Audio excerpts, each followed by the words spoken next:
नमस्कार दोस्तों, मैं डॉक्टर आलोक पटेल अपने यूट्यूब चैनल में एक बार फिर आपका स्वागत करता हूं। और आपको आज 1 जनवरी है, तो आपको नए साल की बहुत बहुत बधाई हो। बहुत बहुत ढेर सारी शुभकामनाएं हो आपके लिए। और आज हम एक केस के बारे में बात करना चाहते हैं। एक्चुअली वो होम्योपैथी में एमआर है, मेडिकल रिप्रेजेंटेटिव है। तो पेशेंट और वो एमआर मेरे पास विजिट करता रहता है यूजुअली। तो उसने मुझे एक कुछ पेटेंट के लिए इंसिस्ट किया। तो जनरली वो करता भी है, और इस बार फिर से उसने इंसिस्ट किया कि सर आपने बहुत दिनों से पेटेंट और मदर टिंचर नहीं लिए हैं, तो आपके लिए अच्छा ऑफ़र है। तो मैंने कहा जनरली कि मैं अब पेटेंट तो बिल्कुल भी पहले भी यूज़ नहीं करता था, और मदर टिंचर का भी अब कोई ख़ास यूज़ नहीं रहा मेरे पास। पूछता है वो क्यों, तो मैंने उसको एक केस शेयर किया पाइल्स का, जो जो मैंने अभी पहले आपको वीडियो में यूट्यूब में अपलोड किया है।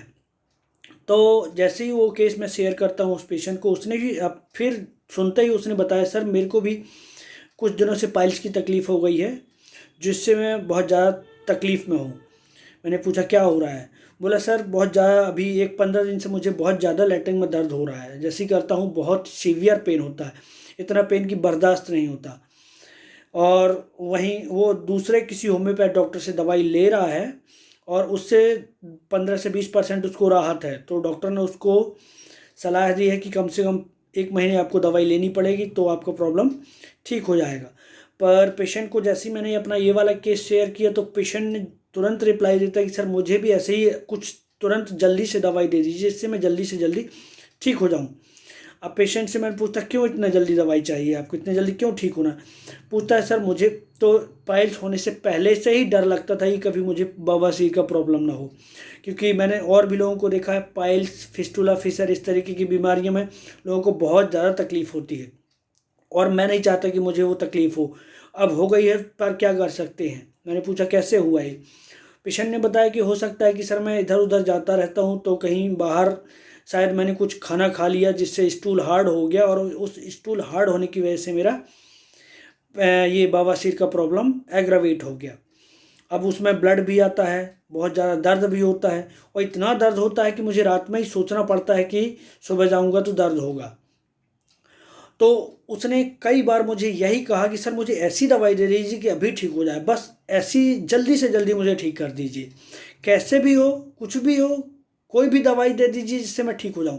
बार बार 2-3 बार उसने ऐसे ही रिपीट किया मुझे। और मैंने पूछा और क्या होता है जब दर्द आपका बढ़ता है, तकलीफ़ ज़्यादा बढ़ती है तब। तो पेशेंट ने रिप्लाई किया कि मुझे दर्द में बहुत ज़्यादा गुस्सा आता है, बहुत ज़्यादा चिड़चिड़ापन होता है। इवन इतना गुस्सा और चिड़चिड़ापन होता है कि दांत पीसना पड़ता है, मुझे दांत पीस के गुस्सा आता है। तो और मैंने कहा और क्या होता है, और इससे आपको प्रॉब्लम क्या हो रही है, मैंने पूछा।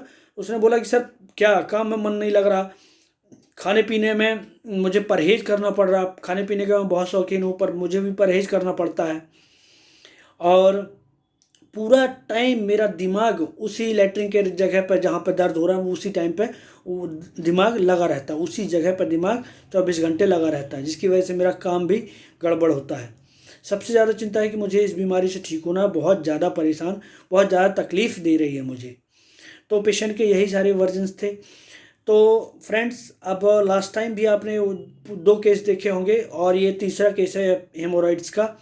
क्योंकि हेमोरॉइड्स का प्रॉब्लम एक है, पर पेशेंट्स के वर्जन और इंडिविजुअलिटी होने की वजह से पेशेंट की सफरिंग और उसमें उसके माइंड में बहुत बड़ा अंतर हो जाता है। तो आपको पाइल्स का इलाज नहीं करना है, आपको पेशेंट का इलाज करना है जिसको पाइल्स हुआ है। तो इस पेशेंट को आप समझने की कोशिश करेंगे रूब्रिक के थ्रू। तो चलिए आइए देखते हैं, इस केस का एनालिसिस करते हैं। सबसे पहले पेशेंट ने क्या बोला, सर मुझे बहुत ज़्यादा दर्द होता है, इतना दर्द होता है कि मैं परेशान हो जाता हूँ, हैरान हो जाता हूँ, पूरा टाइम दिमाग वहीं पर लगा रहता है। तो पूरा टाइम दिमाग वहीं पर लगा रहता है, इसका मतलब डिलीरियम, एक रूब्रिक है delirium looking at the fixed point, है ना। तो एक रूब्रिक ये लिया। सबसे फर्स्ट रूब्रिक मुझे दिमाग पे आया कि ऐसी दवाई दे दीजिए जिससे मैं जल्दी ठीक हो जाऊं, और कई लोगों को मैंने देखा है कि इसमें बहुत ज़्यादा तकलीफ़ होती है, तो मैं वो तकलीफ़ नहीं चाहता, ऑलरेडी है, और मैं उस तरीके की परेशानियां नहीं झेलना चाहता हूं। तो फर्स्ट रूब्रिक मैंने लिया फियर ऑफ सफरिंग, तो सफरिंग से वो बचना चाहता है। दूसरा रूब्रिक लिया, सर कोई ऐसी दवाई दे दीजिए जिससे जल्दी से जल्दी मैं ठीक हो जाऊं, carry desire to be fast, वो जल्दी से जल्दी अपनी इस समस्या से छुटकारा पाना चाहता है, तो उसके लिए रूब्रिक यही है, carry desire to be fast. तीसरा, उसको गुस्सा आता है, चिड़चिड़ापन होता है, तो चिड़चिड़ापन के लिए रूब्रिक है इरिटेबिलिटी पेन ड्यूरिंग, दर्द के टाइम पे उसको चिड़चिड़ापन होता है। चौथा रूब्रिक लिया था एंगर पेन ड्यूरिंग, उसको गुस्सा आता है, दांत पीसता है गुस्से में इस दर्द के दौरान, तो एंगर पेन ड्यूरिंग। पांचवा रूब्रिक वही वाला delirium looking at the fixed point, मतलब उसका दिमाग एक ही जगह पर लगा रहता है, उसी दर्द के बारे में ही सोचता रहता है, तो delirium looking at the fixed point. छठवां रूब्रिक है केयरफुल, कि अब वो ध्यान रखता है कि कहीं बाहर जाता है तो वो खाना पीना बहुत ही सोच समझ के खाता है कि इससे तकलीफ बढ़ेगी तो ये खाऊं और इससे नहीं बढ़ेगी तो ये वाला नहीं खाऊं, है ना। तो ये केयरफुल के अंतर्गत आ जाएगा कि वो ध्यान रखता है कि जो चीज़ें उसको खाने पीने में तकलीफ बढ़ाती हैं उसको खाने पीने से अवॉइड करता है।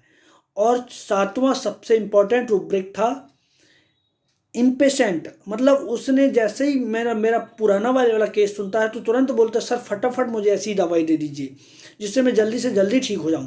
तो वो कैरी डिजायर फास्ट तो था ही, पर उससे भी ज़्यादा उसने इम्पेशेंस था, उसकी बातों में इम्पेशेंस था कि सर मुझे ऐसी जल्दी से जल्दी दवाई दे दीजिए कि मैं जल्दी से जल्दी ठीक हो, कैसे भी ठीक हो जाऊँ, कोई भी दवाई ऐसी दे दीजिए जिससे मैं ठीक हो जाऊँ। तो ये पेशेंट को इंसिस्ट कर रहा है कि सर मुझे ऐसा दवाई दे दीजिए जिससे मैं ठीक हो जाऊँ, मतलब आप मुझे ठीक कर दीजिए। तो इम्पेशेंट तो है ही, साथ में cure him at once, patient insisted that the doctor, ये एक पूरा रूब्रिक है। तो फ्रेंड्स जैसे ही मैंने इन सब रूब्रिक को मैंने रिपर्टराइज किया तो उस पर एक ही मेडिसिन आती है जो सारे के सारे रूब्रिक कवर करती है, कैमोमिला। तो कैमोमिला 30 का एक डोज देने के बाद उसका पेन थोड़ा सा एग्रेवेट हुआ, क्लिनिक पे ही मैंने तुरंत दिया उसको, तो थोड़ा सा पेन उसका एग्रेवेट हुआ। उसके बाद एक डोज और दिया मैंने 15 मिनट के बाद, फिर उसका 10 मिनट और बैठा पेशेंट, 10 मिनट के बाद उसका पेन 20% बेटर हो गया यहीं पर। उसके बाद मैंने उसको प्लेसिबो दे के छोड़ दिया। नेक्स्ट डे इवनिंग में उसका कॉल आता कि सर आज सुबह मैं मोशन के लिए गया था तो मुझे ओनली 10% ही पेन हुआ, बाकी पेन नहीं था।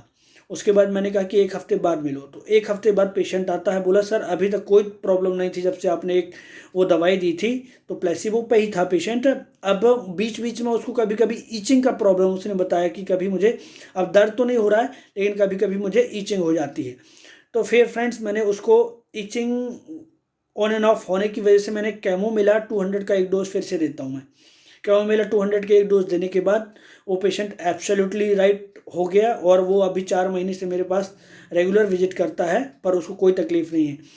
अपने इस केस के ठीक होने की वजह से उसने बहुत सारे मुझे ऐसे पाइल्स के और डिफरेंट केसेस भेजे।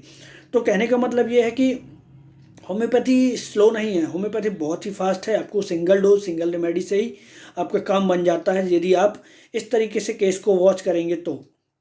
और कहने का ये है कि होम्योपैथी में सारी दवाइयाँ, सब दवाइयाँ इंपॉर्टेंट हैं। कभी मैंने कैमोमिला कभी सोचा भी नहीं था कि पाइल्स में काम करेगी, पर प्रॉब्लम पाइल्स नहीं है, प्रॉब्लम पेशेंट होता है। तो अपन को पेशेंट को ही समझना है बराबर से, और उसको पेशेंट को ही दवाई देनी है, उसके पाइल्स को नहीं देना है। अब यदि ये मेथड मैं अप्लाई नहीं करता तो हो सकता है कुछ और दवाई सोचता मैं, जैसे nitric acid, Aesculus, muriatic acid, arsenic, ये सब दवाइयाँ मेरे दिमाग पर आती, पर इन सबसे बहुत हटके है कैमोमिला। और कैमोमिला देने के बाद इतना ज़बरदस्त काम होता है, ये आपने देख लिया। और इसके पहले 2 वीडियो मैंने बनाए, उस पर भी किसी में ओपीएम दिया है, किसी में आर्निका दिया है। तो मेडिसिन कुछ भी हो सकती है, आपको इम्पोर्टेंट है पेशेंट देखिए, पेशेंट के उस टाइम पे प्रॉब्लम क्या है, कंसर्न क्या है, एडाप्टेशन क्या है और रिएक्शन क्या होता है, इस बेस पे आपको रूब्रिक बनाने हैं और मेडिसिन प्रिस्क्राइब करनी है। Ultimately you will get wonderful result. यदि आपको ये वीडियो अच्छा लगा हो तो लाइक करिए, शेयर करिए और मेरे चैनल को सब्सक्राइब करिए। मैं और भी वीडियो आपके लिए अपलोड करता रहूँगा। Thank you.